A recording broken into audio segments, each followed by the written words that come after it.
Fenómeno de Gallabardín. El fenómeno de Gallabardín es expresión de una disociación en las características de un soplo que se origina en la válvula aórtica, y es típico de situaciones como la esclerosis aórtica o la verdadera estenosis aórtica, de manera que se produce una disociación del ruido que se oye en foco aórtico por turbulencias de la sangre dentro de aorta ascendente, y se oye más musical en la zona del ápex, debido a la vibración que se produce en la base de los velos de la válvula generalmente esclerótica. Prolapso valvular mitral. El soplo del prolapso valvular mitral se produce durante la sístole. El mecanismo por el que aparece dicho soplo se explica por un problema geométrico propio del prolapso mitral, en el cual los velos mitrales, que son más grandes de lo normal y generalmente de aspecto mixoide o degenerativo, durante diástole y al iniciarse la sístole ventricular no originan ningún problema. Figura de la izquierda. La sístole y el ventrículo izquierdo se vacía hacia la aorta, la válvula empieza a bombarse hacia aurícula izquierda al aproximarse los músculos papilares y las cuerdas tendinosas hacia el plano de la válvula mitral. Figura de la derecha. Así llega un momento en el que se produce la eversión de los velos hacia aurícula, produciéndose un pequeño clic o chasquido, seguido de un soplo de insuficiencia mitral especial. Por eso este síndrome del prolapso mitral o síndrome de Barlow en ocasiones también se denomina síndrome del clic-murmur. Este soplo se oye generalmente en el foco mitral y es meso o telesistólico, a diferencia de la insuficiencia mitral verdadera que es desde el inicio de la sístole. Sin embargo, años de progresión de esta anomalía pueden hacer degenerar los velos mitrales que, finalmente, pueden dar lugar a una verdadera insuficiencia mitral. Miocardiopatía hipertrófica obstructiva. El soplo de la miocardiopatía hipertrófica obstructiva igualmente se produce por un fenómeno geométrico, figura de la izquierda, de manera que al iniciar la sístole empieza a salir sangre desde el ventrículo izquierdo que encuentra una obstrucción en el tracto de salida del mismo por el gran aumento de tamaño del músculo que afecta a la región proximal del septo. La dificultad de la salida de la sangre se representa en el esquema, de forma que la superficie libre del tracto de salida ventricular se hace menor, elipse azul, de la normal, elipse roja, lo que obliga a la sangre a acelerarse, pudiendo producir turbulencias y ruido o soplo que generalmente se oye en el foco aórtico. Esta aceleración puede producir un efecto Venturi en las porciones adyacentes a la zona central de flujo laminar, figura de la derecha, que puede hacer un efecto de aspiración sobre el velo anterior de la válvula mitral. Este movimiento anterior del velo anterior mitral, flecha amarilla, también denominado SAM o Systolic Anterior Movement, va a producir dos efectos. Aumentará el grado de obstrucción, puesto que se interpone en el tracto de salida, y producirá insuficiencia mitral, pues al moverse hacia adelante, el velo anterior mitral deja un pequeño orificio por el que regurgita sangre hacia aurícula. Otros soplos que también tienen nombre propio, aparte del soplo de Austin Flint, son el soplo de Graham Still, propio de la insuficiencia pulmonar, y el soplo de Carey-Combs, que es el soplo mesodiastólico que aparece durante la fase aguda de la fiebre reumática. Maniobras sobre los soplos. Respiración. Durante la inspiración aumenta el retorno venoso al lado derecho del corazón, por lo que éste estará sobrecargado de volumen. Al estar discurriendo más sangre por ahí, aumenta la intensidad con que se auscultan los soplos originados en el lado derecho del corazón. Este fenómeno se denomina de Rivero-Carballo. Durante la expiración desaparece la sobrecarga y disminuye la intensidad de los soplos derechos. Sobre la precarga. Las maniobras que afectan a la precarga, como el Valsalva, la bipedestación o el empleo de venodilatadores como los nitratos, disminuyen el retorno venoso, mientras que la posición en decúbito o en cuclillas lo aumentan. Por poner un ejemplo, durante la realización de la maniobra de Valsalva, el paciente ve reducido el volumen de sangre que llega al corazón y al circular menos sangre disminuye la intensidad de todos los soplos. Las maniobras que aumentan la precarga aumentan la sangre que circula por el corazón, por lo tanto van a aumentar la intensidad de todos los soplos. Afectan a la precarga presentan dos excepciones que son el soplo del prolapso valvular mitral y el soplo de la miocardiopatía hipertrófica obstructiva, de manera que ambos funcionan al revés, tal que al disminuir la precarga aumenta su intensidad y al aumentar la precarga disminuyen su intensidad por el problema geométrico que explicamos que originaba el soplo. En el esquema representamos las variaciones en la hipertrófica. Al disminuir la precarga, el volumen del ventrículo izquierdo es menor, azul, del normal, gris, y eso hace que la obstrucción por interposición del septo hipertrófico en el tracto de salida sea mayor. La sangre encuentra menos espacio para salir, más obstrucción y gradiente, y así aumenta el soplo. Al aumentar la poscarga, rojo, se produce el efecto contrario, y al aumentar el hueco para la salida de la sangre, el soplo disminuye. Sobre la poscarga. Las maniobras que afectan a la poscarga las explicamos con el ejemplo de la valvulopatía aórtica. En una insuficiencia aórtica, si disminuimos la poscarga, facilitamos el camino para la salida de la sangre, y la que ya ha salido no va a tratar de volver al ventrículo. Así, con un fármaco vasodilatador, la sangre tenderá a quedarse en la aorta y no volver hacia atrás.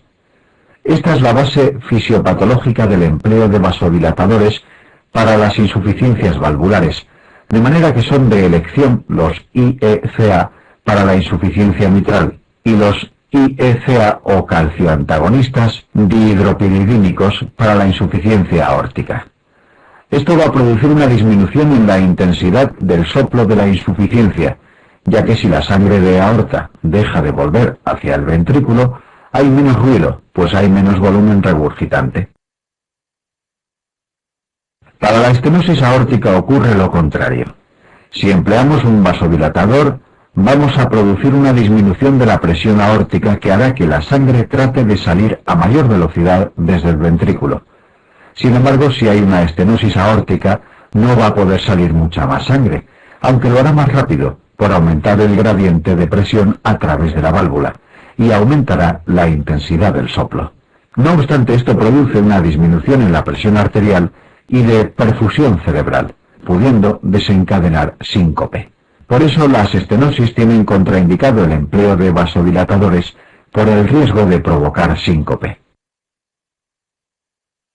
Maniobras que aumentan la poscarga, hipertensión, ejercicio isométrico, vasoconstrictores, producirá un aumento en la sangre que regurgita en el caso de las insuficiencias y por tanto un aumento en la intensidad del soplo y una disminución de la sangre que consigue salir desde el ventrículo en las estenosis, disminuyendo la intensidad del soplo. Radiografía torácica. Posteroanterior. En cuanto a la visión de la silueta cardíaca en la radiografía tórax, en su visión posteroanterior, podemos diferenciar diversas estructuras desde abajo hacia arriba. En el borde cardíaco derecho en ocasiones se aprecia la entrada de la vena cava inferior, luego la aurícula derecha, la aorta ascendente, en ocasiones la desembocadura de la vena cava superior y los troncos supraaórticos. Y la izquierda está delimitada de arriba abajo por troncos supraaórticos seguidos del callado o botón aórtico, en ocasiones la arteria pulmonar derecha y por debajo la orejuela de aurícula izquierda, que no suele apreciarse salvo que esté dilatada conformando lo que se denomina el talle de la aurícula izquierda, y finalmente la pared libre del ventrículo izquierdo. En la posteroanterior de tórax no son visibles el ventrículo derecho ni la aurícula izquierda, a excepción de la orejuela en pacientes en los que está dilatada. Por eso, el crecimiento de la aurícula izquierda no podemos detectarlo salvo que se aprecie una elevación del bronquio principal izquierdo empujado por el crecimiento de la aurícula, o bien una imagen de doble contorno a nivel auricular derecho, como expresión de la visualización del límite a ambas aurículas. Lateral. En la radiografía lateral de tórax, el borde posterior de la silueta cardíaca está formado por la aurícula izquierda y el borde anterior por el ventrículo derecho. Esto nos sirve para recordar que la cámara cardíaca más frecuentemente dañada cuando se produce una lesión por arma blanca en la pared anterior de tórax es el ventrículo derecho, que está situado inmediatamente detrás del esternón, mientras que también nos sirve para recordar que la ecografía transesofágica permite una gran resolución en la detección de imágenes a nivel de aurícula izquierda. Dado que esta cámara cardíaca está en posición posterior dentro del tórax, en íntimo contacto con la pared esofágica. La imagen de la izquierda corresponde a un corazón normal, y la de la derecha a un paciente con dilatación auricular izquierda, además de cifosis dorsal. Antiagregantes en cardiología. Aspirina y clopidogrel. La aspirina o ácido acetil salicílico es un inhibidor irreversible de la ciclooxigenasa 1, y por lo tanto, plaqueta que toca, plaqueta que inutiliza, y será necesario que el paciente fabrique nuevas plaquetas para que vuelva a normalizar su función plaquetaria.